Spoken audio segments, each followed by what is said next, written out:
Here's what most people get taught about pain, and then I'll tell you how that applies to burnout and other sources of suffering. With pain, we immediately believe something's wrong with the tissues in the body, so we seek a doctor to find it on physical exam or schedule a scan and do something to fix it. And if that doesn't totally explain it, we're told we can't help you, it's all in your head. And here's what decades of research and honestly my own personal experience has taught me instead. That model just doesn't make any sense, and in many cases it's actually caused harm. So today I want to share a framework that changed how I think about pain and burnout and suffering. I want to do it without dismissing your experience or making you feel like any of it is your fault, because there's a big difference between it's your fault and your brain has actually been wiring itself to protect you and keep you safe all along.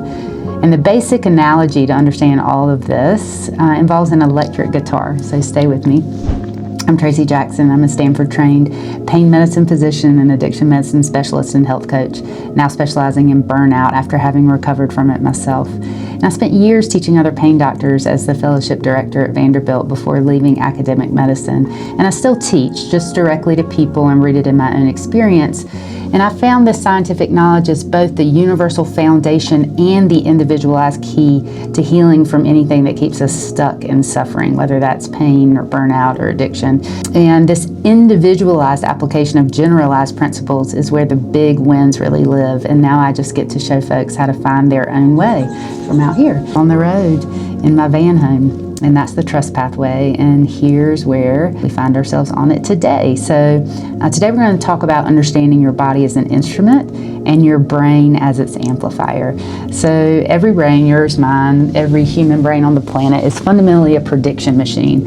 And right now as you watch this, your brain is actively generating predictions about what's going to happen next based on everything that's ever happened to you before. And it's updating those predictions in real time.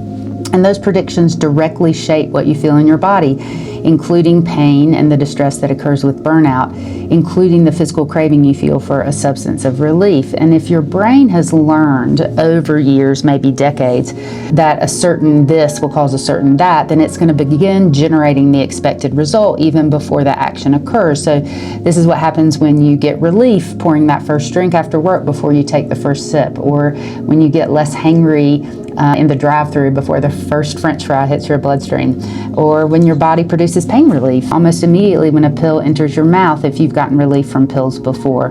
The opposite can also be true. If your nervous system has been on high alert from trauma or stress, from a healthcare system or a job that implies something is catastrophically wrong, then it's going to amplify every unpleasant sensory signal it receives, or blunt the pleasure response of something that's meant to help you. It doesn't mean that those sensations you're having aren't real.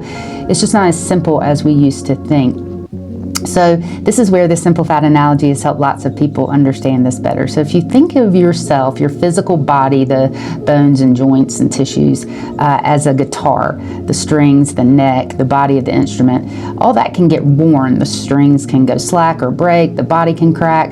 And when that happens, the sound suffers, but sometimes it needs a real mechanical fix. So I'm not dismissing any of that. But what we've been missing is that an electric guitar doesn't make sound on its own. It runs through an amplifier. And a perfectly tuned guitar plugged into a screaming, distorted amplifier is going to result in, being overwhelmed by noise. And a guitar that's a little wacky, that's plugged into a quiet, well-calibrated amp with other instruments playing along and a loud crowd cheering you on, manageable, maybe even beautiful. And so in this analogy, your brain and your nervous system are the amplifier, and the volume on that amplifier is not fixed. It is constantly being turned or down by your body's threat assessment. So emotions like fear and anger and anxiety are some of the biggest amplifiers we know. Your nervous system also has filed your unique experiences that you've been having since you're born as safe or threatening, and those files are getting updated and retrieved constantly. And there are inputs from sleep and movement and viruses and food and systemic stress like financial strain or discrimination or navigating a healthcare system or job that hasn't treated you well. And most notably, language, the words used to describe your diagnosis, the tone in which a doctor delivers bad news or describes a procedure, your boss's reviews, your coworker's judgment, all of that matters. Somebody once told me, how's your back supposed to be good if all you ever do is call it bad? How can you find meaning and purpose if you're always convinced that the job is just going to suck or you're no good at it? How about, I'm anxious, as opposed to I'm a healthy, powerful person who sometimes experiences anxiety. Language and story are a powerful part of the expectation pathways that gets wired into our brain and can affect or be affected by the response. And all of that matters. And it's also why 200 million people in the United States can have disc degeneration, and not all of them have pain. And even in the ones that do have pain, nobody can actually predict who's going to respond to which treatment and how much, because it has to do with so much more than a picture of a guitar and an amplifier. You can only tell so much by looking at that. And our healthcare system has been taking pictures of guitars and trying to predict how they sound without ever looking at the amplifier, without looking at who is playing the guitar and how and in what conditions. So it's insane, but that kind of explanation that your brain is involved in your pain has a terrible track record in our healthcare system because it's been weaponized for decades. Pain patients, especially pain patients compared to other disease states, and especially women, people of color, people with lower incomes, have been told the pain is all in their head. Fibromyalgia was called hysteria. People that suffer from burnout, people who have the neurobiological disease of addiction, all have been told that it's a moral failing or that they're weak or that they just can't hack it. So when doctors start talking about neural pathways and brain rewiring, a lot of people rightfully put their guard up, and that mistrust is not irrational. It is earned, and it is completely logical response. And in fact, I've put several reviews in the reference list below, but a recent study in 2024 found that stigmatization of people with chronic pain actually was responsible for increases in pain intensity, increases in pain-related disability, increases in depression scores compared to people who weren't stigmatized. So the system you're seeking to help you actually hurts you. And the same dynamic applies to burnout. The cultural narrative of burnout about weakness has measurable negative health effects, and it's the same with substance use disorders. Systems meant to help you can hurt people, and recognizing the role the nervous system plays in that doesn't erase it. In fact, it can help explain some things that your body and nervous system, yes, are part of the picture of what is creating symptoms in the body, but also the systems around you, healthcare, work, economics, culture, are all part of the picture too.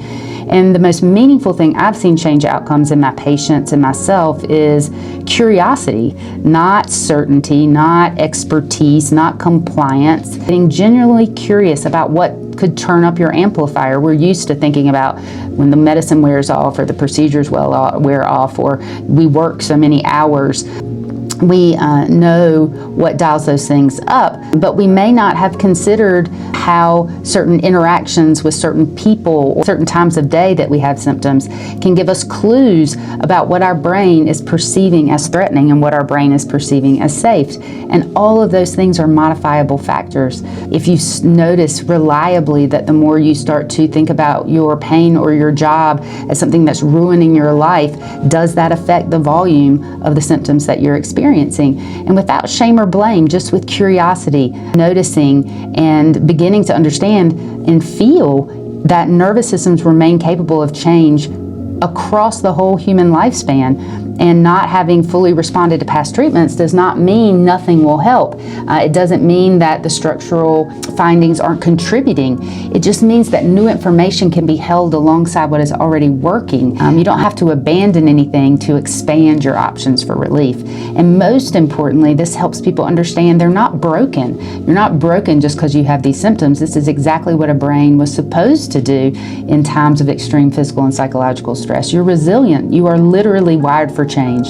And what has been wired can be rewired, and you know better than anyone else ever will what your unique brain has perceived as threat and safety. And that gives you agency and power to heal in a way that nobody else can. So with that, I find a lot of hope and power in that curiosity. And so I want to leave you with a few questions to sit within that vein. And I will put references for your review in the comments. And I encourage you to add your own. I'm always learning and evolving too. And this is why I continue to engage in this way now that I don't have residents and fellows to challenge me in person. Learning is just my core value, so I'm going to do it anyway. So here goes.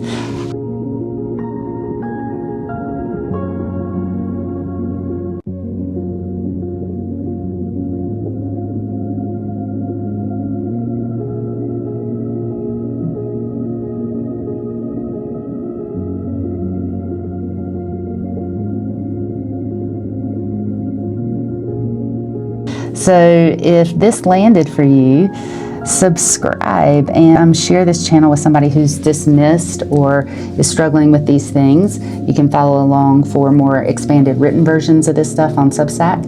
And I will see you next time. Bye, y'all.